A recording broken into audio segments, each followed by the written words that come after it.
¿Cómo podemos saber si una persona está mintiendo? Bueno, hay multitud de herramientas. Si queréis podemos ver 3 o 4. Por ejemplo, Perfecto. tradicionalmente, vamos a poner el caso de prácticamente en todos los países, no en todos, pero el caso de aquí, de España. Cuando alguien dice no, pues aparte de decirlo verbalmente, posiblemente se ayude con la cabeza, ¿verdad? Con movimientos horizontales. Claro, una de las investigaciones que se realiza en comunicación no verbal, en este caso la sinergología, es encontrar la diferencia cuando alguien empieza a mover hacia un lado o cuando alguien empieza el movimiento hacia el otro. Como son gestos involuntarios, no espontáneos, el primer movimiento tiene mucha importancia. O cuando decimos sí, podemos decir sí hacia abajo o decir sí hacia arriba. Este tipo de cosas son las que se analizan en comunicación no verbal y hay grandes diferencias. Cuando alguien tiene dudas, pues el primer movimiento al decir que no es hacia la derecha, enseñando la parte izquierda de la cara. Cuando alguien tiene dudas en esa afirmación, pues sube la cabeza para arriba. De todas formas, todo esto no es tan fácil. Tiene una metodología, un proceso. Hay que hacer las preguntas de una manera, pero en general se trabaja así. Habéis visto que hay diferentes posibilidades de movimiento y cada, por donde comiences, nos dice una cosa, nos dice otra, igual que los ojos, ¿no?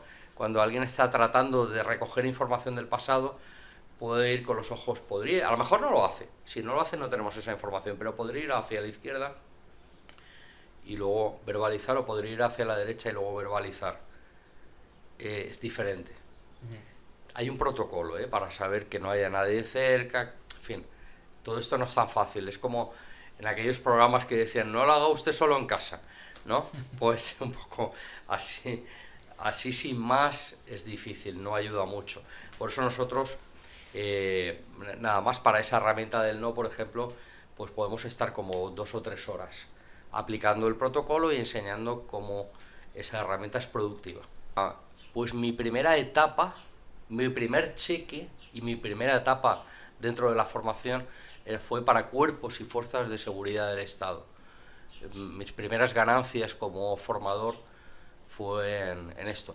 Seguimos en ello y seguimos dando formación y aconsejamos también a cuerpos y fuerzas de seguridad, pero también nos hemos ido por un canal que nos aporta, podemos decir, mayores réditos económicos, que es el mundo empresarial.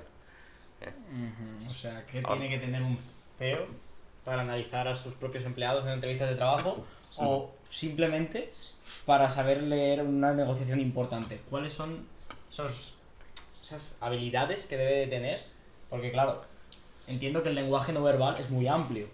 Entonces, creo que para los fuerzas y seguridad del Estado a lo mejor se enfoca más por la detección de mentiras o algo así. Y para los CEO tiene que ser otra cosa diferente. ¿Cómo diferenciarías esas dos formaciones?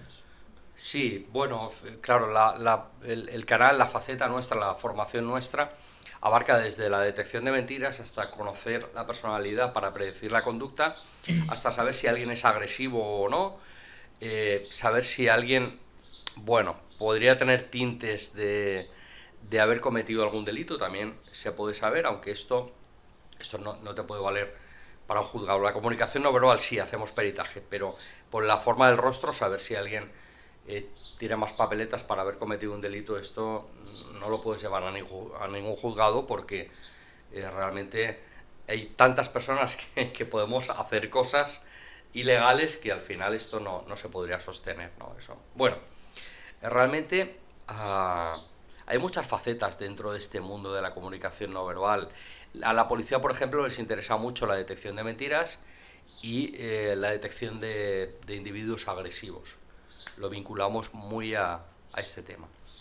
Eh, y también el tema de emocionalidad, porque a veces, por ejemplo, como en un caso muy mediático que fue el caso Bretón hace unos cuantos años, pues bueno, pudimos ver que realmente Bretón no estaba triste, sino que lo que tenía es miedo.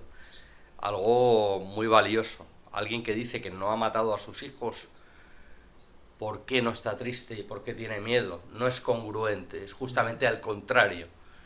¿De acuerdo? Bueno, Realmente en el ámbito más empresarial, las herramientas pueden variar, pero también pueden ser todas. En un proceso de negociación es importante que pueda conocer si le miente o no le miente a la persona que tiene a su lado. Pero también es importante que pueda conocer cómo procesa la información. Si yo sé que el que tengo delante es más racional, les esgrimiré argumentaciones racionales con datos técnicos, datos exactos.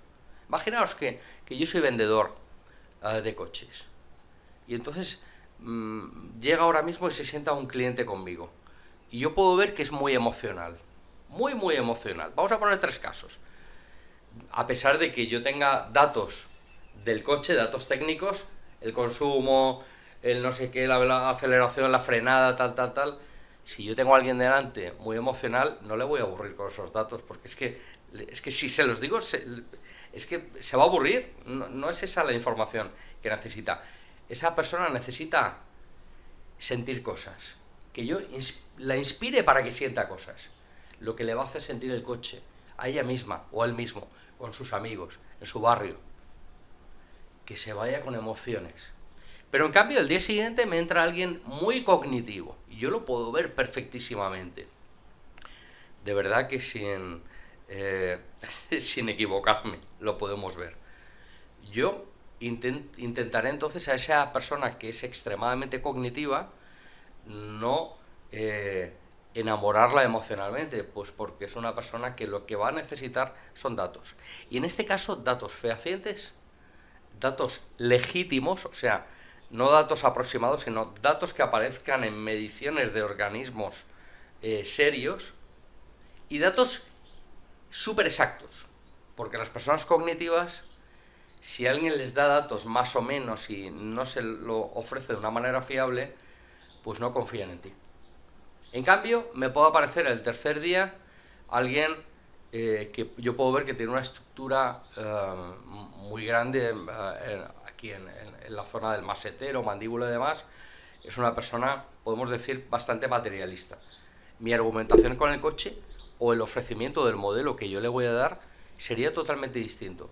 Alguien material, ¿para qué quiere querer un coche? Pues para lucirse, para ser el jefe, para ser el macho o hembra alfa, para conquistar, para ligar, no lo sé, para otras cuestiones. Yo podré adaptar mi lenguaje a cada persona. También puedo saber si alguien decide rápido o si necesita un proceso de análisis largo.